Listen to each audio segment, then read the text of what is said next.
Kajian Tahdzibul Akhlak, memelihara, menjaga akhlak yang tujuannya, targetnya gitu ya, memiliki al-akhlakul karimah. Dan untuk hal tersebut syaratnya adalah membersihkan segala penyakit hati yang ternyata banyak, keharagamnya itunya banyak. Ternyata penyakit hati itu sangat banyak. Kalau yang terkenal ya 3-4 lah itunya, orang mengenal penyakit hati hanya 3-4 macam paling. Padahal untuk bersih dari penyakit hati itu langkah pertamanya adalah mengetahui penyakit hati itu apa saja. Nah, karena penyakit hati ini kalau tidak tahu, katakannya tidak tahu itu penyakit hati, itu pasti ada di dalam hati. Sekarang sudah yang ke-11 nih ya, penyakit hati yang ke-11. 12-nya al-ghurur.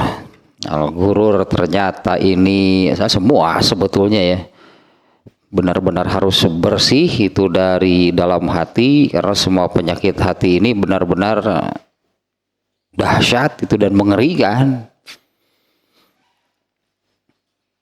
Nah, yang ke-12-nya masih yang ke-12 al-ghurur. Nah, di mana orang yang kena penyakit ini, orang yang kena penyakit hati al-ghurur ini menjadi itunya orang yang ittakhadzal hawa qaidan wasyaitona dalilan. Nah, ini kan mengerikan sebetulnya. Orang yang menjadikan al-hawa sebagai tuntunan hidupnya dan menjadikan setan sebagai dalilnya. Coba yang hidupnya demikian bagaimana ini? Al-hawa sebagai tuntunannya, setan sebagai dalilnya. Tamat orang mah, selesai lah. Hancur pastinya manusia yang seperti ini kan, yang menjadikan al-hawa ya tetap hayang jeung resep al-hawa nih. Orang yang menjadikan dirinya sendiri, anggaplah terutama ya, orang yang menjadikan apa yang datang dari dirinya sendiri itulah sebagai tuntunan hidupnya, asal hayang, asal resep, mau kapikir, bukan ya, sama sekali bukan ketaatan. Dan untuk hal tersebut sebagai pembenarannya, nanti dalilnya itu setan yang mensuplai. Mau dalil apa kata setan? Coba orang yang hidupnya demikian benar-benar hancur sebetulnya ya, boleh kita sebut demikian, hancur hidupnya kalau seperti itu. Masih tentang zamul ghururi wa haqiqatuhu ya, masih tentang tercela buruk. Ini amat sangat buruk ya penyakit hati ini ya. Buruk tercelanya al-ghurur dan hakikatnya. Yang kemarin ya ayatnya ada 2, yang satu surat Luqman ayat 33, yang kedua surat Al-Hadid ayat 13 sampai 15. Nah, sekarang lanjutannya hadisnya hanya 1 dan hiji ge ya mah hiji ge maung ya mah bener nu kieu ye nu al-ghurur teh ini menurut hadis nih. Sekarang hadisnya nih ya. Ini hadis populer juga sebetulnya nih ya. Hadis riwayat Ahmad, At-Tirmizi, Ibnu Majah nih ya, menurut catatan di sini ini hadisnya riwayat Ahmad, At-Tirmizi, Ibnu Majah. Nabi SAW bersabda, al-kaisu mandana nafsahu wa amila lima ba'dal maut wal ahmaq. Ini di sini ya, yang tertera di sini redaksi hadis ini bagian yang keduanya al ahmaq manit taba'a nafsahu hawahu wa tamanna 'alallahil amani. Kumaha teh ieu hadis teh tuh. Al-kaisu mandana nafsahu wa amila lima ba'dal maut. Ta satu poinnya sampai di sana. Kemudian yang berikutnya lanjutannya itu kebalikannya. Jadi ada dua macam orang gitu yang di sini disebutkan sangat berbeda gitunya, sangat berbeda, ini berseberangan. Satu al-kais, dua ahmak. Sebutannya di sini ya satu al-kais, dua al-ahmak. Al-kaisu itu orang yang cerdas, orang yang jeli, orang yang pintarnya, pintar, cerdas, jeli, gitulah sekitar itunya kais, jenius, brilian gitulah, ya jenius, brilian adalah man dana nafsahu. Nah, kita pelan-pelan nih ya, ini hadis ini nih luar biasa nih. Man dana nafsahu, ya, orang yang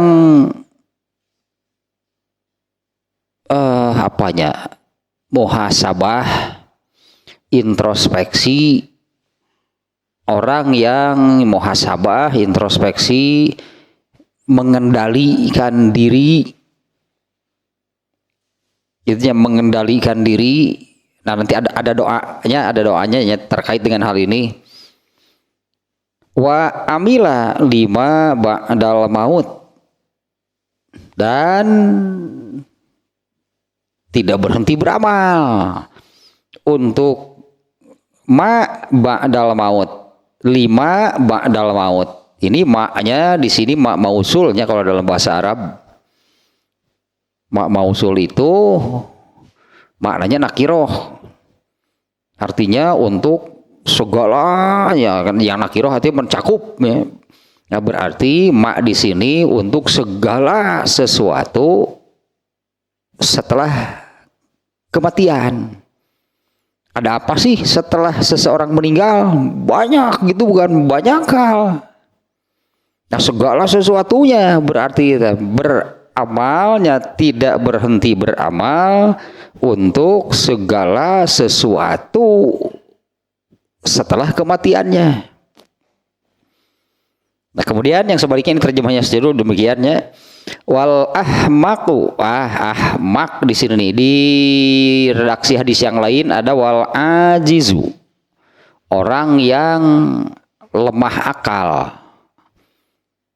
orang yang bodohnya, lemah akal, bodoh. Yang kebalikan nih kan, kebalikan kalau al-kais, ini orang yang ya gitulah, soalnya al-kais itu bukan al-akil di sini, bukan al-akil, bukan berakal. Al-kais itu yang ya demikianlah kurang lebihnya, cerdas, pintar, jeli, brilian, jenius. Nah, sebaliknya di sini, nah di dalam hadis yang lain redaksinya al-ajiz, yang lemah akalnya, orang yang lemah akal, orang yang bodoh. Ini paling ini nih, ahmak itu di sini pakai isim tafdil lagi. Pakai isim tafdilnya di sini ahmak itu wazan af'al, itu menunjukkan paling bodoh dari semua yang bodoh. Paling bodoh lah pokoknya dari semua. Kalau menyebut bodoh, kebodohan, ini rajana ya. Inilah rajanya bodoh, ahmak, dengan menggunakan isim tabdilnya. Sebut bodoh itu terlalu ringan lah sebetulnya. Apa namanya ya, dungu itu. Kalau bahasa Sunda apanya? Dulu wihti bodoh. Belet, belegugah dan sebagainya. Pokoknya gitu ya. Ini karena pakai isim tabdil dia. Juaranya ini soal belegu gue soal kebodohan lah itu. Ini ya ahmak nih di sini ya redaksinya. Nah yang seperti ini, nah jadi kalau al-kais tadi ilahnya itu yang paling berarti yang paling pintar, itulahnya yang paling jenius. Kalau ini ya sebaliknya, kalau al-kais itu yang paling tinggi, anggaplah,nya yang paling tinggi, kalau ahmak yang paling rendah nih. Manit taba'a man ittaba'a nafsahu hawaha. Ini seperti ini jawabnya. Orang yang ittaba'a nafsahu hawaha. Orang yang mengikutkan dirinya kepada hawanya sendiri. Orang yang mengikutkan dirinya kepada hawanya sendiri. Nah bandingkan dengan ini nih, alah keblah mana ianya mujahadah. Mujahadah itu belah mana ya nantinya, saya lupa lagi nih ininya nih halamannya di sini. Mujahadah itu masdarnya kebetulan sih mujahadah, kayaknya kajian kita dari Dalilul Falihin bab mujahadah. Mujahadah itu masdar dari jahada yujahidu jihad. Nah, mungkin kalau mendengar jihad sering kan jihad, tapi kesannya lagi begitu mendengar jihad perang lagi. Nah, padahal jihadnya atau sama sih sebetulnya artinya mujahadah jihad itu artinya sama, yaitu nah ini ada definisinya. Kalau ini nih kebetulan nih, kalau terjemah katanya jihad gitu, jihad atau mujahadah sama lah sebetulnya ya, itu bersungguh-sungguh. Jahada atau jihad bersungguh-sungguh itu artinya, itu terjemah harfiahnya. Nah, tapi ini definisinya al mujahadatu fatmun nafsi anil ma'lufat wa hamluha ala khilafi hawaha fi umumil awqat. Mujahadah, nah nanti ini mujahadah ini ya, mujahadah ini salah satu unsur yang amat sangat diperlukan dalam beragama ya, dalam beragama sebutannya. Kalau sebut kita ini muslim, kita beragama Islam, menganut agama Islam. Nah dalam hal tersebut itu wajib, itu ada unsur ini. Kalau secara harfiah tadi artinya kita wajib bersungguh-sungguh di dalam beragama ini, jangan setengah-setengah, apalagi main-main. Jadi dalam beragama ini wajib mujahadah, itu salah unsur yang harus. Dan semua artinya kalau ini urusan agama, nah berarti dituntut bersungguh-sungguh. Sementara kan yang disebut demikian bersungguh-sungguh itu kan soal menyikapi kan, bagaimana kita menyikapi itu tahu urusan agama, harus mujahadah, harus bersungguh-sungguh. Banyaklah ayat ya yang kurang lebih Allah sendiri kan menciptakan langit dan bumi ini kan serius, nggak main-main. Allah menciptakan langit dan bumi dan seluruh makhluknya itu serius, bukan tidak ada sedikit pun main-main. Termasuk adanya kehidupan ini gitu kan, Allah menciptakan langit bumi dan seluruh makhluknya, jadi ada kan kehidupan ini kan. Jadi ada kehidupan ini diadakan, diciptakan oleh Allah.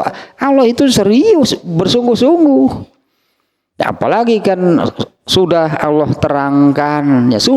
terangkan akibatnya bagaimana? Ya akibatnya bagaimana? Ya dari Manusia secara umum, manusia menjalani kehidupannya berdasarkan hal yang tadi ya, bahwa Allah menciptakan seluruh makhluknya ini serius, gak ada main-main. Nah maka manusia berarti dalam menjalani kehidupannya ini juga wajib bersungguh-sungguh, wajib serius. Nah untuk hal tersebut ada yang mengganggu, ada yang menggodanya, yaitu keduniaan. Nah dunia inilah laibun wa lahun. Nah kalau manusia ke arah keduniaan, tahirup nanti jadi karar itu. Jadi laibun wa lahun, hirup nanti. Hareureuy hirup nanti, merukan hirup teh hareureuy. Dikiranya hidup ini main-main artinya kan. Sehingga main-main hirup nanti. Nah yang demikian itulah keduniaan. Ini yang oleh para sahabat di dalam sudah agak lama juga ya, dalam kitab Fathul Bari, dalam kajian kitab Buriqoq ini oleh Ibnu Hajar ini diterangkan bahwa inilah kunci sukses para sahabat menjadi manusia-manusia yang masuk surga tanpa hisab itu zuhud. Apa? Tinggalkan keduniaannya etano. Jadi aroces, jadi cara rengos, jadi sarasikan hareureuy hirup teh. Lalailah gitunya, lalailah manusia dari kemestiannya. Ya kemestian teh hidup di dunia ini mesti bagaimana? Yang melalaikannya itu keduniaan.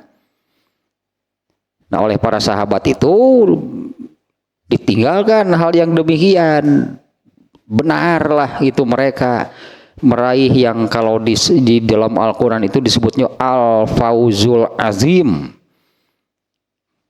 sukses besar, mungkin bahasa kitanya sukses besar.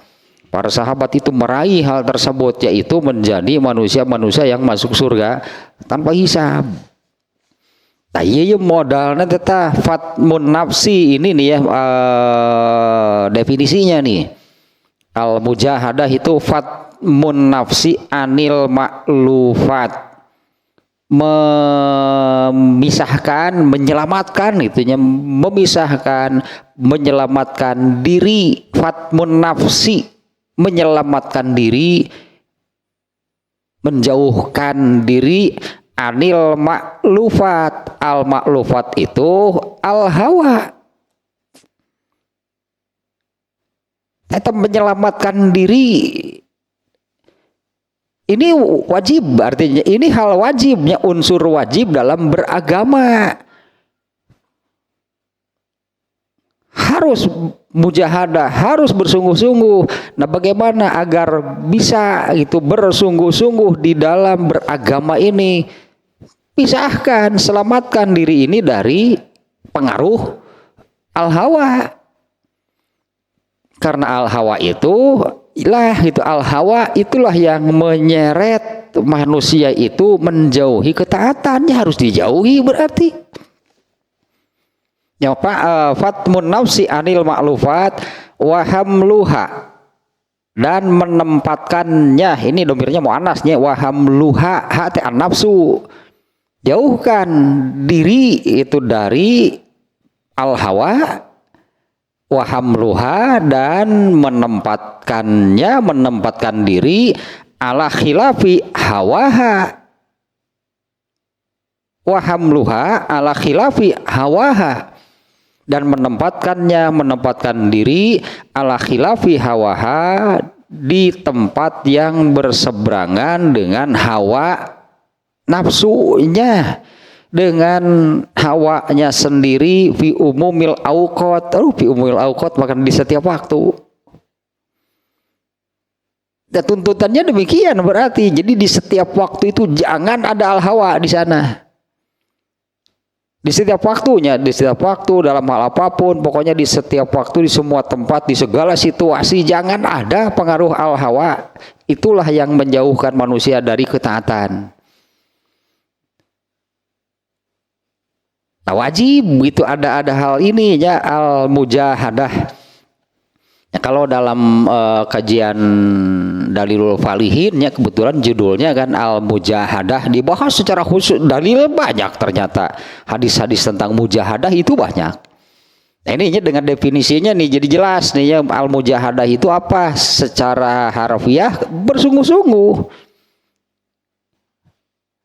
Nah, artinya kan seperti tadilah maksudnya bahwa di dalam beragama itu harus bersungguh-sungguh karena Allah sejak menciptakan alam raya, menciptakan kehidupan, menurunkan agama untuk manusia itu bukan main-main. Allah itu serius. Nah, manusianya juga dituntut ya serius.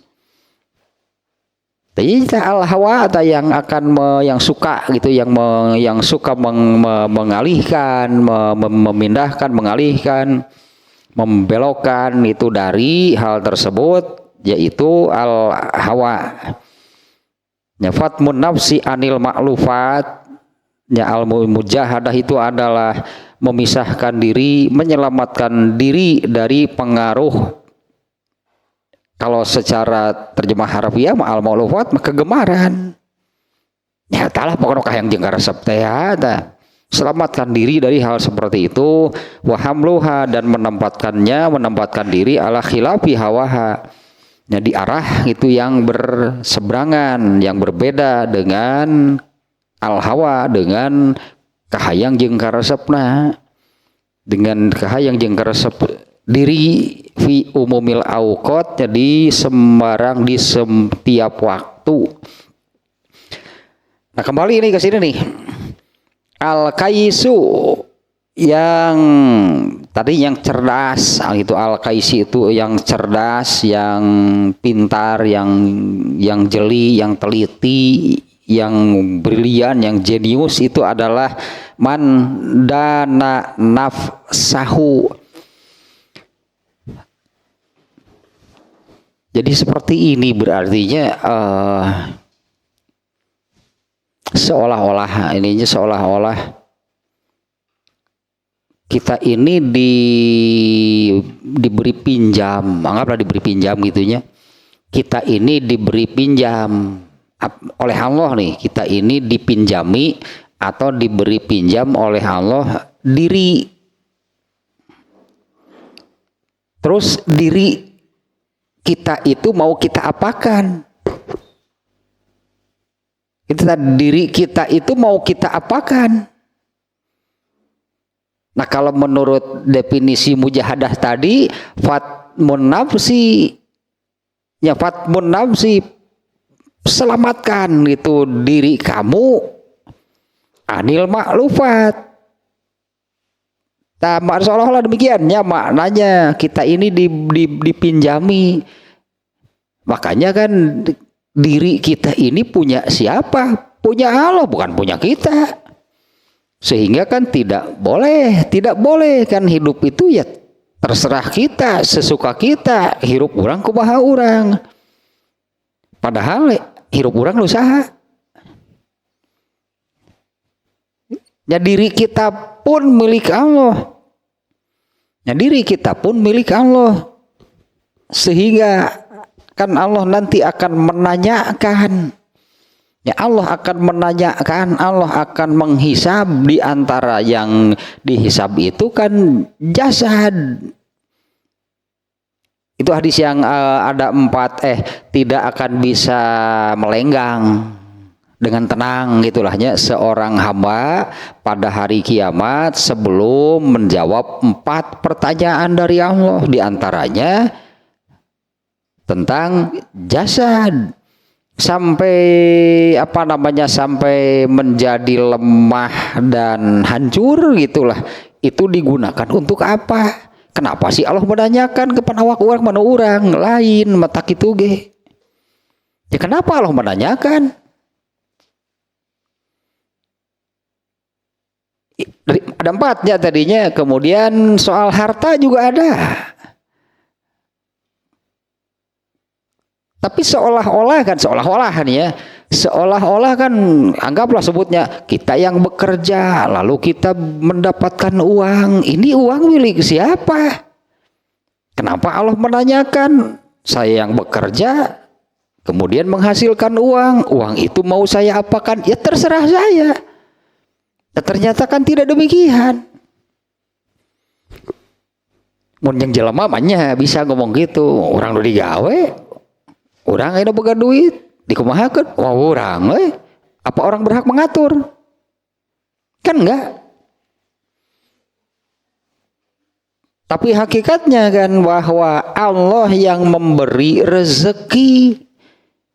Adapun manusia berikhtiar, berusaha mencarinya. Memang Allah wajibkan agar gitulah, agar manusia itu mengerti, agar manusia itu paham bahwa segala sesuatu itu ada sebabnya. Ari cicing wae mah da moal aya duit rag-rag sakarung ti langit moal. Ya agar manusia mengertinya, paham itu bahwa segala sesuatu itu ada jalannya, ada sebabnya, tidak ada yang kebetulan. Yang hakikatnya sebetulnya apabila seseorang bekerja mencari rezeki dengan landasan Allah memerintahkan, maka bekerjanya itu jadi amal soleh yang diberi pahala. Kan hasilnya mah gede kan baik. Ya iyalah kahayangna tuh. Kahayangna jelema mah eta wae da.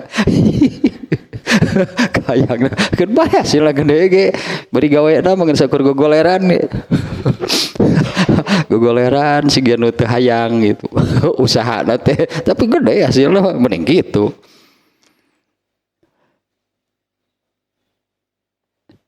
Nah kembali lagi ke sini nih hadis ini luar biasa nih. Al-kaisuman dana nafsahu itu betul-betul itu mujahadah gitu. Dana nafsahu itu mujahadah, kebalikan dari itu ittibaul hawa berarti. Ya definisi mujahadah tadi gitu kan, fatmun nafsi anil maklufat, menyelamatkan diri dari pengaruh buruk berarti ya, menyelamatkan diri anil maklufat dari pengaruh buruk. Al maklufat itu adalah kegemaran, al hawa lah intinya mah. Wahamluha ala khilafi, dan menempatkan diri itu ala khilafi yang berseberangan itu dengan al hawa dirinya, itulah mujahadah. Nah orang yang ini nih kalau di sini itunya mandana nafsahu, ini yang mujahadah berarti. Al kaisu itu adalah yang al mujahadah, karena kebalikannya kalau yang ahmak justru ittaba'a nafsahu hawaha, tidak mujahadah berarti. Ya orang yang ya kalau terjemah harfiahnya al-kaisi itu mandana nafsahu, itu yang menempa diri, introspeksi diri, memelihara diri, menjaga diri, betul-betul artinya diprotek gitunya dirinya itu dari pengaruh buruk apapun. Wa amila lima badal maut, dan beramal. Dan beramal, kalau saya katakan, dan ya terus meneruslah beramal dan tidak berhenti beramal soleh lima ba'dal maut. Untuk namanya kan isi mausul, maknanya umum, artinya bahwa bukan hanya untuk satu dua hal, untuk segala sesuatu yang ada setelah kematian. Nah, mempersiapkan diri berartinya mempersiapkan diri untuk hal seperti itu dengan cara terus menerus beramal soleh untuk menghadapi segala sesuatu ba'dal maut, setelah kematian. Dan yang benar, ya inilah yang benar, yaitu jangan berhenti beramal soleh, karena hanya itulah bekal yang benar untuk menghadapi ba'dal maut, segala sesuatu setelah kematian. Nyata ya teh jurus setan teh ada panu kahiji teh. Iya jurus setan teh. Siganu jangan dianggap ringan. Jurus setan baru jurus pertama. Ternyata sudah banyak yang kalah kan manusia. Jurus setan yang pertama terkait amal soleh katnya ini sudah di bab ria katnya. Jurus 7 gitu, 7 langkah, 7 jurus setan mencelakakan manusia, kaitannya dengan amal soleh bukan dengan dosa, bukan. Yang nantinya bisa jadi itu dari yang amal soleh ini di apa namanya ya, direkayasa, dipelintir, dikemas oleh setan sampai jadi dosa. Padahal ini urusannya amal soleh. Karena setan itu kan prinsipnya kebalikan dari prinsip Islam. Kalau Islam amar ma'ruf nahi munkar, kalau setan sebaliknya amar munkar nahi ma'ruf. Artinya kan dua, berarti kan amar munkar setan itu memerintahkan, mengarahkan kepada kemungkaran, dan satu lagi kaitannya dengan amal soleh, amar munkar nahi ma'ruf. Bagaimana manusia itu supaya tidak beramal soleh atau tidak memiliki gitu tah amal soleh meskipun melakukan. Bagaimana supaya manusia itu tidak memiliki amal soleh meskipun dia melakukan, dirusak oleh setan amal solehnya. Jadi yang ada hanya amal solehnya dilakukan tapi itu jadi dosa. Tah setan teh jagoan gitu nanti. Jadi bukan hanya satu halnya setan mencelakakan, intinya kan. Setan mencelakakan manusia itu bukan hanya terkait dengan keburukan, kejahatan, pelanggaran, maksiat, dosa, bukan hanya itu. Karena ada dua kan, amar munkar. Nah itu supaya jadilah pokoknya melakukan dosa. Dan satu lagi nahi ma'ruf, setan itu akan menghalangi bagaimana manusia itu supaya tidak punya amal soleh meskipun melakukan. Nah contohnya gampang sering ini kan saya ungkapkan. Ayat pelajarannya sangat tinggi. No fawailun lil musallin, celakalah bagi orang yang sholat. Sholat amal soleh bukan. Sholat amal soleh bukan. Tapi pelakunya ada yang malah wailun, celaka. Tah itu setan, itu orangnya melakukan, tapi hasilnya bukannya amal soleh yang berbuah pahala, celaka. Nah jurus setannya ada 7 kan ya, langkah setan terkait amal solehnya, terkait amal soleh nih, bukan dengan perbuatan dosa.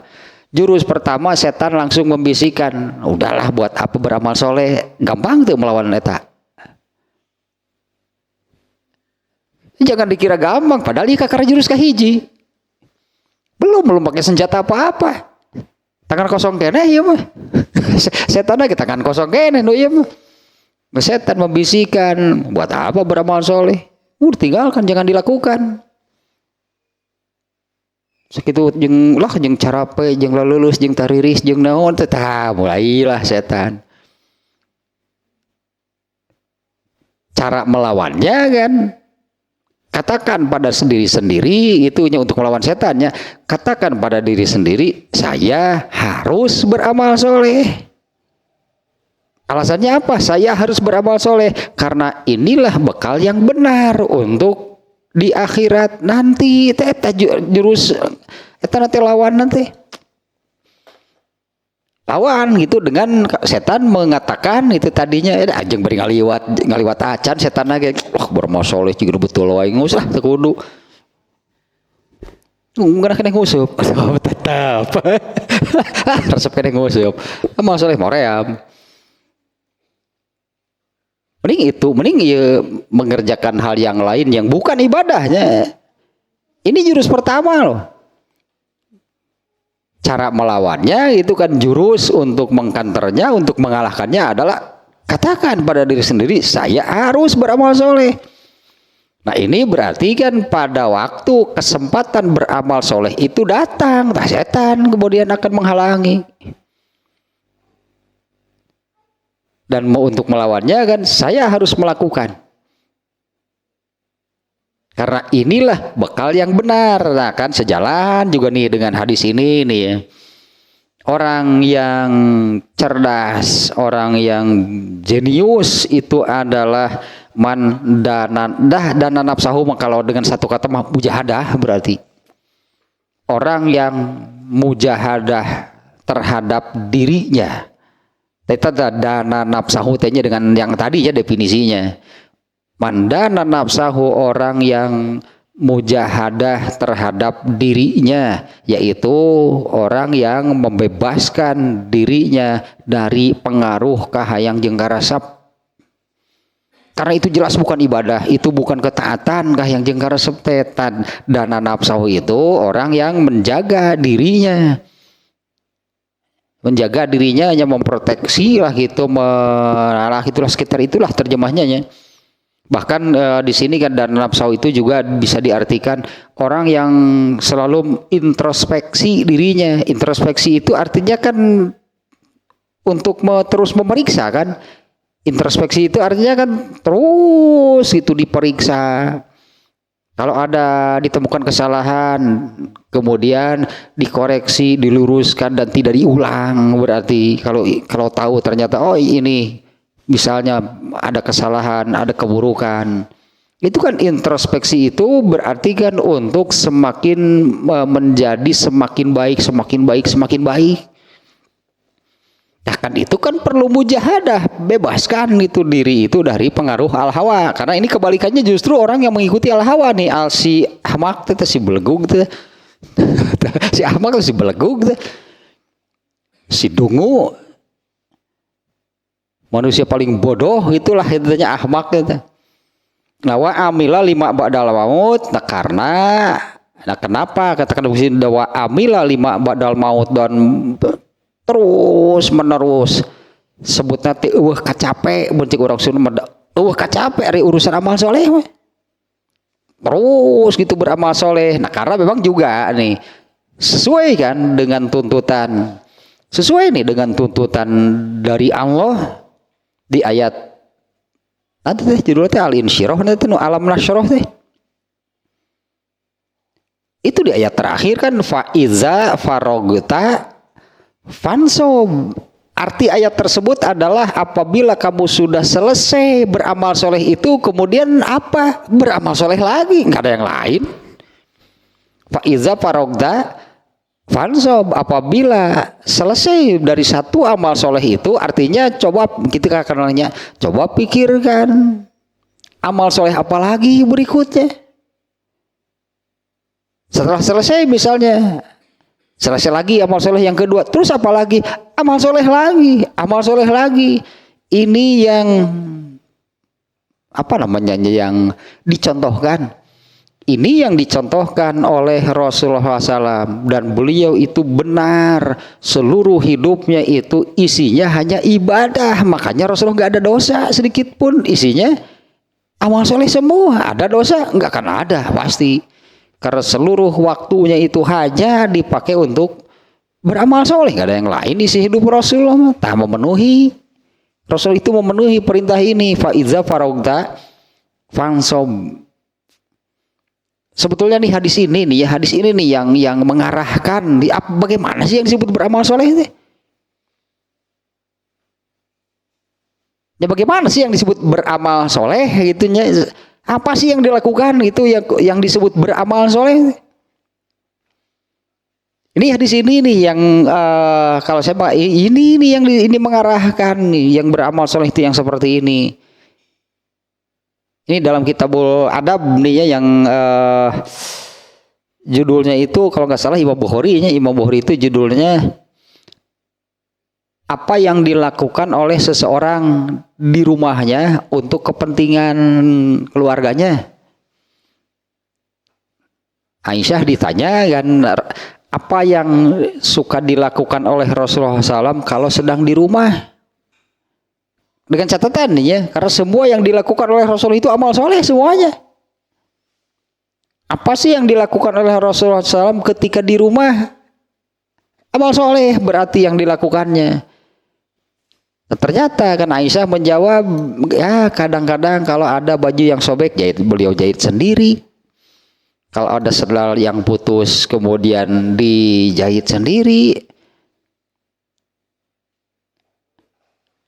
aya ember bocor ditambal, itu melakukan apapun di rumah gitu untuk kepentingan di rumah itu adalah amal soleh. Bandingkan, dia mau bandingkan, makanya kalau misalnya seseorang pergi main lah gitu, mungkin main atau guseup lah atau dan sebagainya gitu lah, pergi pagi pulang sore, apa sih yang dilakukan? Nah kalau ada di rumah kira-kira apa sih yang bisa dilakukan dari pagi sampai sore? Banyak. Kalau di rumah banyak kan yang bisa dilakukan kalau berada di rumah. Untuk apa saja ini yang untuk kepentingan di rumah tersebut. Sebutnya atuh sasapu di imah teh amal soleh bukan?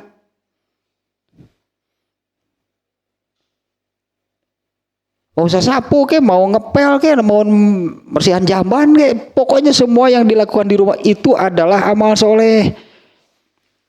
Nah dari yang ini tadinya yang faiza farogta fangsob itu selesai dari satu amal soleh itu, apalagi tuntutan dari Allah kan di ayat itu adalah ya bersiaplah atau beramal soleh lagi. Nah, maka ininya maknanya yang wa amila lima ba'dal maut itu adalah tidak berhenti beramal soleh. Andai kelelahan sampai harus ngejoprak, tuh. Andai kelelahan nih harus sampai istirahatnya amal soleh. Istirahatnya amal solehnya, yaitu memenuhi hadis inna li rabbika alaika haqqon. Sesungguhnya ini saya terjemah harfiahnya, inna li rabbika, sesungguhnya milik Tuhanmu pada diri kamu itu ada hak yang harus kamu tunaikan. Artinya ada hak Allah yang harus kamu tunaikan. Berikan kepada Allah. Allah ada hak Allah pada kamu yang harus kamu tunaikan. Inna li jasadika alaika haqqon. Sesungguhnya untuk badan kamu sendiri ada hak yang harus kamu tunaikan. Ya tanu bieu tah lamun capek kumahanya istirahat atuh capek mah. Tah istirahat nage amal soleh. Ngamalkeun hadis mah ibadah.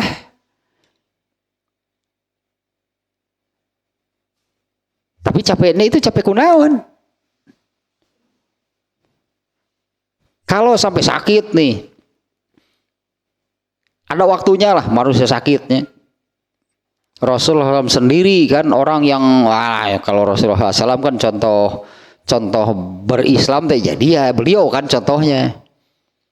Pernah sakit nggak? Pernah, ketika jatuh dari kuda. Kan sakitnya teh lain nguseup kapanasan nepi ka gering Rasulullah. Lain kudu kitu atuh gering nage. Kalau sakitnya itu dengan hal-hal seperti itu disebut nate eta mah disiar, disebut bahasa Sunda mah atuh penyakit disiar. Ketika sakit lalu dia menginginkan sakitnya itu jadi kifarat bagi dosanya, cek Allah teh eueuh pada teu maneh nu hayangna ge nu hayang gering. Beda dengan beramal soleh kelelahan sampai sakit. Artinya sebetulnya itu hakikatnya Allah yang mengistirahatkan. Allah yang mengistirahatkan, seolah-olah sok atuh istirahat heula. Ini orang yang tidak berhenti beramal soleh, diistirahatkan oleh Allah. Orang ini kan inginnya beramal soleh. Jadi seolah-olah dia mengatakan, kalau saya berhenti terus saya kan tidak bisa beramal soleh, tidak dapat pahala. Makanya Allah menjamin, kalem pahala tetap saya berikan. Meskipun kamu tidak melakukan. Kan gitu hakikatnya kan kalau sakit. Apabila seorang muslim sakit, maka satu, itu sakitnya itu jadi kifarat bagi dosanya. Dua, pahala amal soleh yang biasa dilakukan, Allah menjamin tetap diberikan. Padahal kan tidak melakukan karena sakit. Jangan geringna kunaon itu. Hanya sakitnya itu kenapa? Ai sakit nu disiar mah gampang sih. Tinggal ngebubutkeun maneh. Tidak takal alpuket sok geura potong sukuna.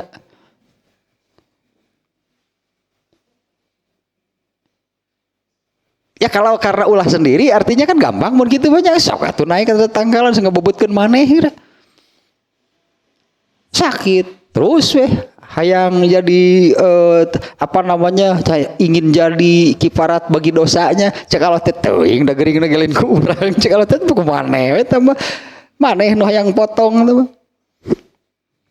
Nah kalau yang faiza faragta fansab ini dari sini nih ya, dari wa amila lima ba'dal maut. Nah jadi yang tidak disebut tidak berhenti beramal soleh apa sih? Banyak, yang banyak yang bisa dilakukan dan itu adalah amal soleh.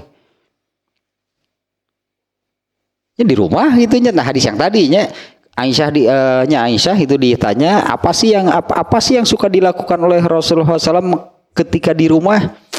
Aisyah mengatakan kan apa sajalah artinya ya, apa saja yang bisa dikerjakan di rumah. Di antaranya kan Aisyah menyebut kalau ada baju yang sobek bisa dijahit sendiri, jahit sendiri. Dan Rasulullah bisa ngaput ya. Tuntutan beramal soleh gitu mah. Untuk muka Taylor sih Rasulullah muka Taylor reader muka jahit Taylor ya membetulkan apa misalnya yang rusak. Ini jawaban Aisyah demikiannya. Kadang-kadang ya suka menjahit baju sendiri, membetulkan sandalnya sendiri, apa yang banyak yang dilakukan di rumah. Tapi apabila datang waktu sholat maka Rasul meninggalkan semuanya dan berjamaah. Gitu Rasulullah keseharian nanti. Dan semuanya amal soleh kannya dengan catatannya yang semua yang dilakukan oleh Rasulullah itu amal soleh. Dan wa amila lima ba'dal maut apa saja yang bisa dilakukan di rumah. Apalagi kalau kita kaitkan nih ya dengan hadis ini rasa-rasanya sudah terjadi nih. Di dalam Kitabul Fitannya Imam Bukhari, ini di hadis sahih riwayat Bukhari ini. Imam Bukhari menempatkannya dalam Kitabul Fitan. Fitan teh kerusakan kaum muslimin. Rusak orang Islam itu. Ya kerusakan kaum muslimin ya rusaknya orang-orang Islam. Hari Islam mana mau rusak moal. Islamnya enggak akan rusak. Jelemana nu rusak mah. Nah, di dalam Kitabul Fitan itunya situasinya sudah demikian itunya sudah rusak gitu orang-orang Islam. Di antaranya yang ini kerusakan tersebut gitu. Kerusakan tersebut itu sudah memenuhi apa yang disebut dalam hadis tentang ciri-ciri kiamat. Ciri-ciri kiamat itu adalah kemungkaran itu begitu nyata. Nemrak cek orang Sunda mah kemungkaran itu nemrak teh artinya yang terlihat, yang terdengar kemanapun kita mengarahkan pandangan yang terlihat adalah kemungkaran karena sudah secara terbuka itu orang melakukan kemungkaran. Nah salah satu hadis yang menerangkan bahwa hal tersebut Rasulullah menganalogikan ibarat air hujan yang jatuh dari genteng rumah sendiri. Artinya sudah tidak jauh dari rumah sendiri, di dalam rumah yang masih selamat mah. Tuh kita kan jero imah ge keuna gitu kuno karar itu. Nah ayeuna mah dianterkeun ka imah nu karar itu teh. Ya eta kana HP. Di jero imah ge aya nu kitu gitu ayeuna mah. Nah kemungkaran yang sudah dilakukan secara terbuka ya artinya ya karena sudah secara terbuka jadi orang berbuat dosa itu sudah tidak ada lagi rasa malu. Kenapa? Karena sudah semuanya berbuat demikian. Nah hal itu Rasulullah gambarkan sudah seperti air hujan yang jatuh dari genteng sendiri. Artinya begitu buka pintu yang terlihat yang nampak apa? Kebongkaran akhirnya sudah tidak harus pergi kemana di tempat yang tersembunyi baru menemukan kebongkaran. Akhirnya moga pantau gesok gara ketinggal di naon. Jadi yang selamat itu adalah orang yang diam di dalam rumah. Apa yang dilakukan, apapun jadi amal soleh di dalam rumah. Seperti yang dicontohkan, ya, seperti yang dicontohkan oleh Rasulullah.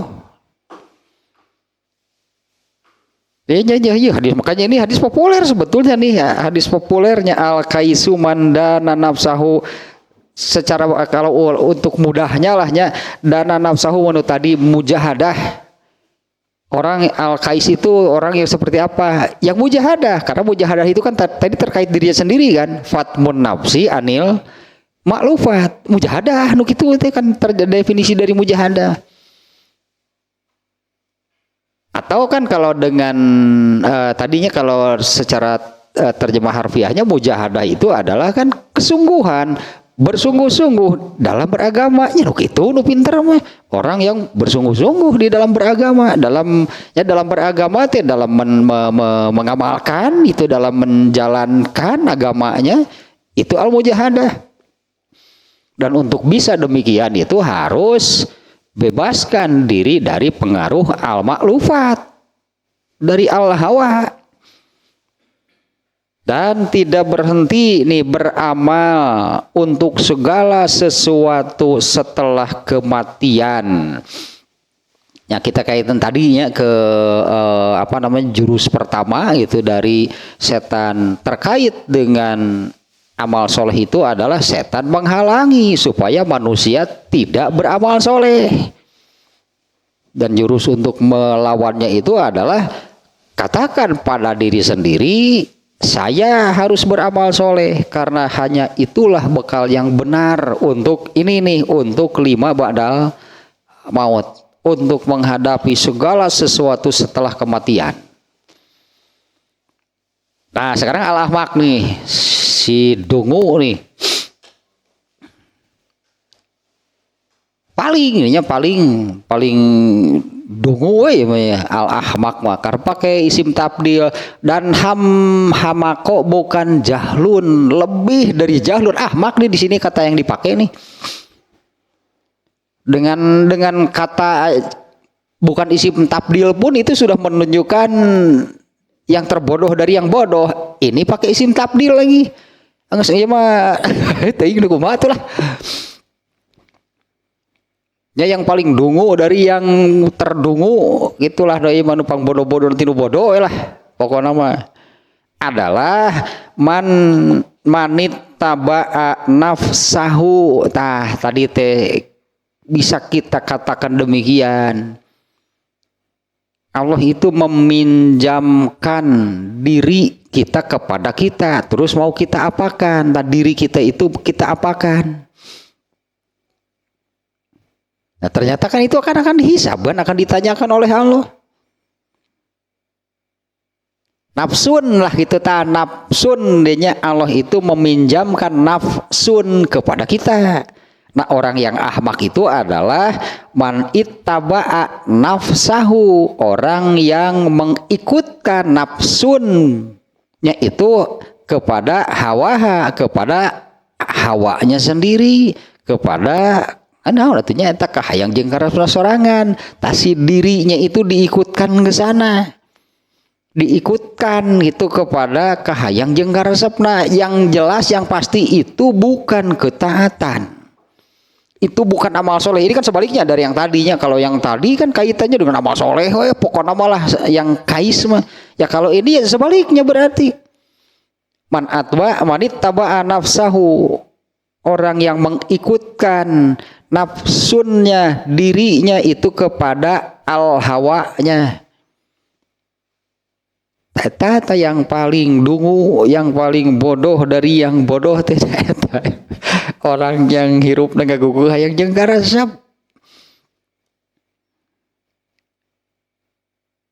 aya nu nyaeta nu tadi tanya, makanya saya yang tadinya tidak berhenti beramal soleh. Panduan itulahnya saya katakan nih, panduan untuk hal tersebut adalah hadis yang tadi, apa sih yang dilakukan oleh Rasulullah di dalam rumah. Ternyata hal-hal seperti itu amal soleh. Karena kalau kita ingat sehari-hari nih, kalau kita ingat sehari-hari lah, apa sih yang kita lakukan sehari-hari, hari amal soleh nu mana? Ini dalam sehari semalam nih, dari yang kita lakukan hari amal soleh dan mana? Jangan-jangan nggak ada sama sekali. Anger nu pasti, nu pasti. Padahal encan gitu kan. Nu pasti amal soleh teh. Tahu kan sholat tuh pasti amal soleh. Nyari kudu nama gitu. Nyari kudu nama dah sholat amal soleh. Apa tidak kena oleh sahun kan terjadi amal soleh lagi. Eta teh nu pasti nu puguh yang jelas salat amal soleh. Tapi bagi orang tertentu kan fawailul lil musallin, salat nawae teh jadi amal soleh atuh komo nu sejena meureunna. Ya apalagi yang lainnya. Nah semestinya kan ieu nu jadi luas nih kaitannya, jadi banyak ya. Jam teh kerusuhan anger. Salat wajib yang 5. Salat wajib yang 5 ayeuna di bab kemarin kan, di bab mujahadah tidak ada cara yang lebih disukai oleh Allah ketika seseorang berusaha mendekatkan diri kepada Allah dibandingkan dengan dengan mengerjakan yang wajib. Hadis yang kemarin demikian kan ya, tidak ada yang lebih disukai oleh Allah. Bagaimana seseorang hambanya lah seseorangnya, bagaimana seseorang berusaha mendekatkan dirinya kepada Allah. Ya, tidak ada yang lebih disukai dibandingkan dengan orang itu mengerjakan apa yang Allah wajibkan. Jadi mengerjakan amal yang wajib itu hal yang paling disukai oleh Allah. Dan dari semuanya itu kan, dari semuanya itu adalah inilah sholat yang 5 waktu. Ini sholat yang 5 waktu. Dimana kan waktunya sudah ditentukan. Nah usah rapal tuh waktu sholat wah zuhur, asar, maghrib, isya, subuh.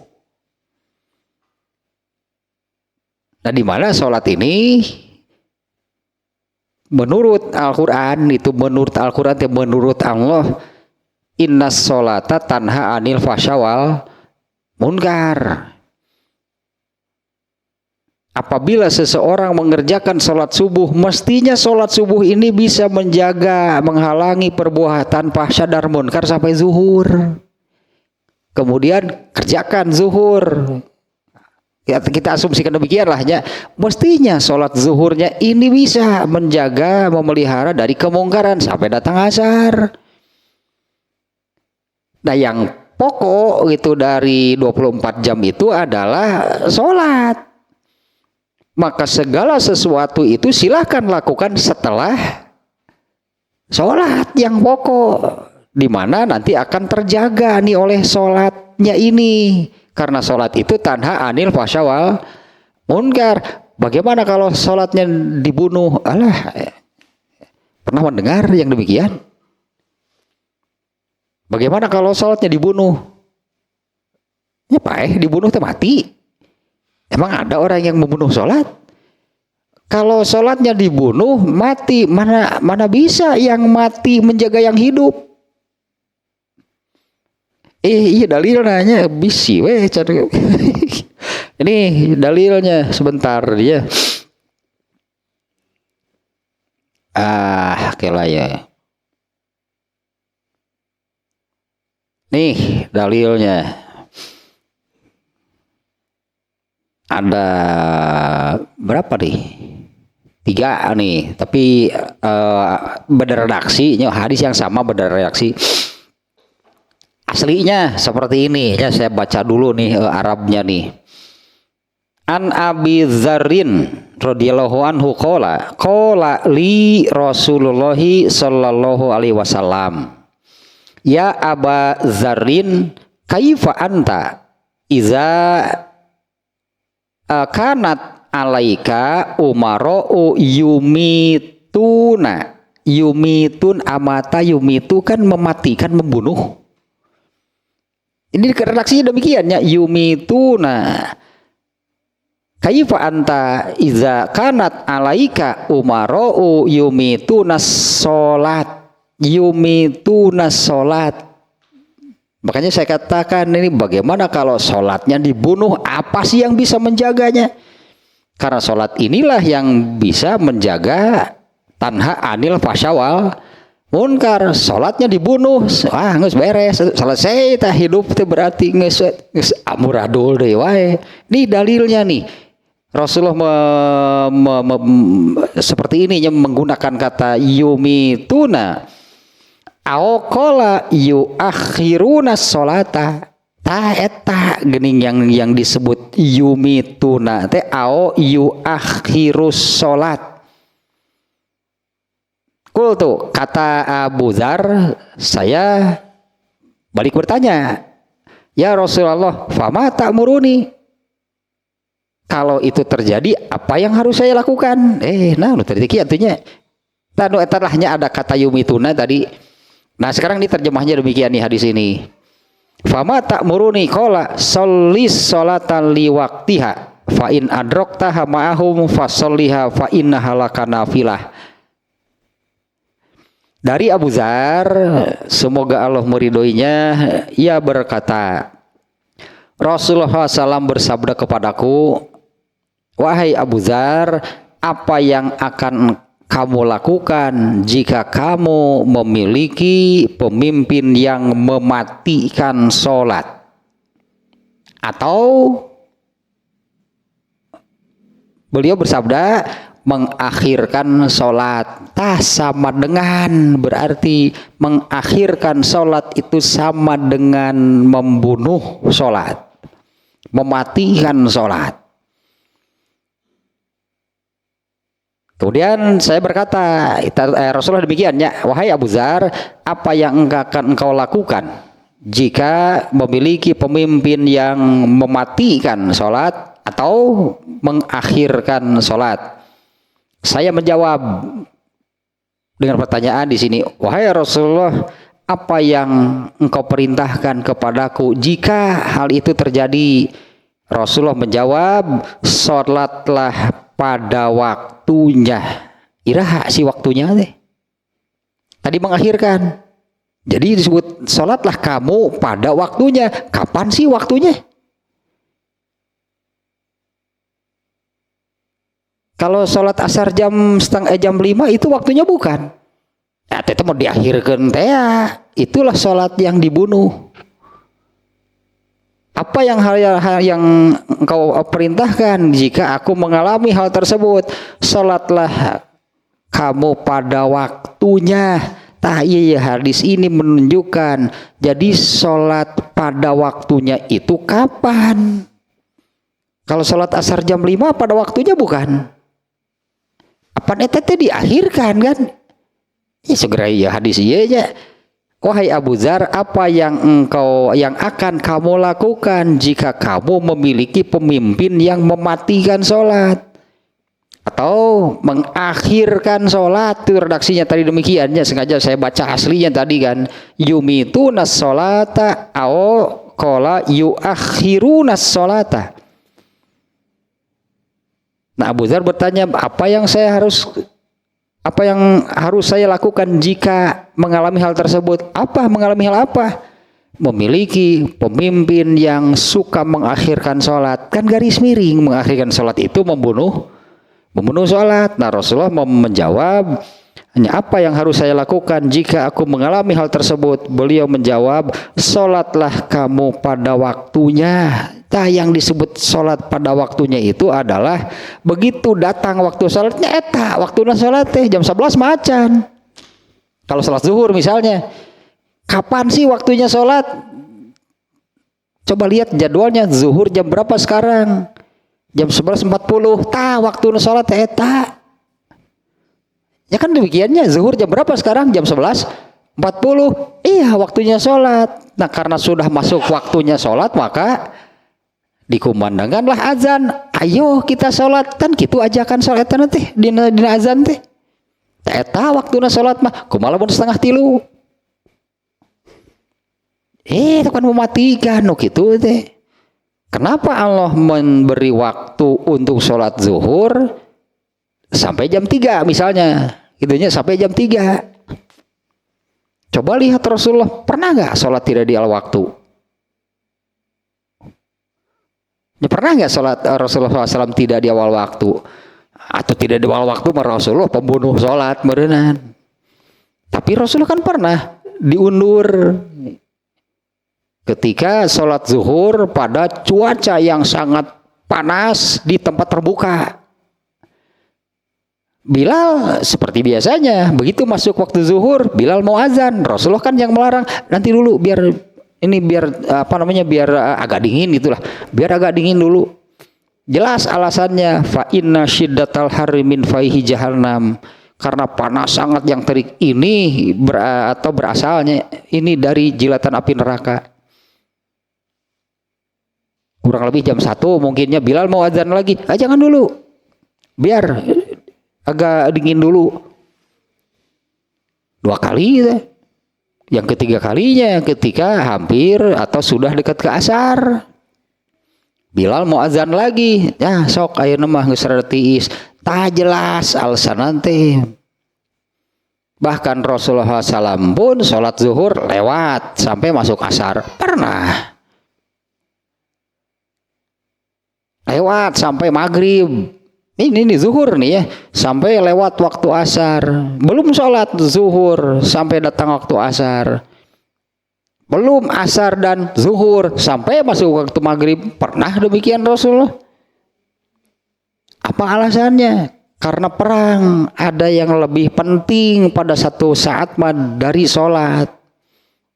Hari orang ngerek alasan naon atau perang. Waktu mah jelas alasan lagi diundur deh. Nah kalau yang seperti ini orang yang ya memang seperti itulah attitude-nya gitu pun karena sholat teh Rasulullah menyebutnya mereka itu orang-orang yang membunuh sholat, yang mematikan sholat. Nah Abu Dzar bertanya, apa yang harus saya lakukan kalau saya memiliki pemimpin yang demikian? Kamu sholat pada waktunya. Kapan sih? Di awal berarti kan yang dimaksud. Ya, sholatlah kamu pada waktunya. Kemudian jika kamu mendapati mereka sholat di akhir kan, kemudian kamu mendapati mereka sholat, ikut lagi berjamaah bersama mereka. Ya sholatlah kamu pada waktunya, dan apabila kamu mendapati mereka sholat, maka ikutlah bersama mereka untuk kamu mendapatkan pahala sunat. Jadi kalau yang mengalami ini, kalau yang mengalami bersoloria, soloria teh biasa dari gawang sendiri sampai mencetak gol teh sendirian gitu. Bersoloria. Ya mah adan sorangan, qomat sorangan, jadi imam, jadi makmum sorangan salat nate. Artinya jangan berkecil hati, itu sesuai dalil. Keun bae batur mah. Ini jelas kan dalilnya. Apa yang harus saya lakukan? Kamu sholat di awal waktu. Kemudian jika kamu mendapati mereka sholat, ikut lagi. Untuk kamu itu jadi pahala sunat. Ini ada beberapa lafaz nih yang seperti ini nih ya. Ada yang pemimpin, ada yang kaum nih hadisnya. Iyalah satu lagi nya hadis yang ini. Jamna. Ada beberapa di ini yang satu lagi lah. Dari Qobisoh bin Waqqas dia berkata, kalau tadi Abu Dzarnya, sekarang beda lagi nih sahabatnya nih. Ini terjemahnya saja nih ya. Rasulullah SAW bersabda, akan datang satu masa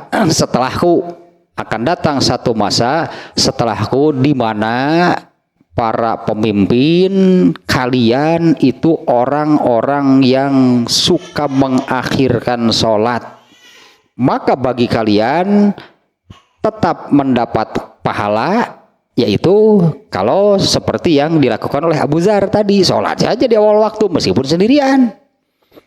Ya, karena kan sudah datang waktunya, ya sholat saja sendirian. Bagi kalian tetap mendapatkan pahala, yaitu seperti yang dilakukan oleh Abu Dzar-nya. Sementara mereka mendapatkan dosa. Bagi kamu dapat pahala, bagi mereka jadi dosa. Jadi Abu Dzar nih tadinya, Abu Dzar ketika kemudian mendapati mereka berjamaah, tapi di akhir kan ya ikut lagi, itu kan Rasulullah memerintahkan ikut lagi berjamaah. Bagi kamu itu jadi pahala, bagi mereka itu dosa. Nah, ada beberapa hiji hadisnya nih. Can beres atau hadis ieu teh hiji geningan. Acannya hadisnya can beres ya. Al kaisu mandana nafsahu wa amila lima badal maut. Nah ini ya bagian yang keduanya ya, dan si belegung teh si gara-gara nyebut ahmak ya. Si ahmak si belegung dan si dungu itu adalah yang atba'a nafsahu hawaha, dirinya itu malah diikutkan. Nah di dalam Al-Quran terkait hal ini sebetulnya banyak. Kemarin juga yang sudah disebutkan di surat Az-Zariyat kemarin tenan ayat 23 teh Al-Furqan. Kamari lah no aroaita manita khoza ilahahu hawahu. Tidakkah kamu perhatikan orang yang ilahnya mestinya kan la ilaha illallah. Ini malah ilahnya itu adalah al-hawa. Manit takhoza ilahahu hawahu. Padahal mestinya kan orang Islam sudah tertanam la ilaha illallah. Ini malah ilahnya itu adalah al-hawa. Ilahnya itu hawahu. Kahayang jeung karesepna sorangan. Katungtungna nu pikageuleun pisan wa tamana Allahil uluh, tapi menurut angan-angannya dia ini dimuliakan oleh Allah. Dia ini beramal mengikuti hawahu, tapi dia berangan-angan, berharap, bermimpi dia ini diberi pahala oleh Allah, dimuliakan, lalu dimasukkan ke surga. Belegug dasar ta nu ieu tah dungunya luar biasa. Teruslah dua hijinya, nah nantilah kita kesempatan berikutnya. Hadis ini seru juga ternyata isinya di hadis ini nih. Belum sampai ke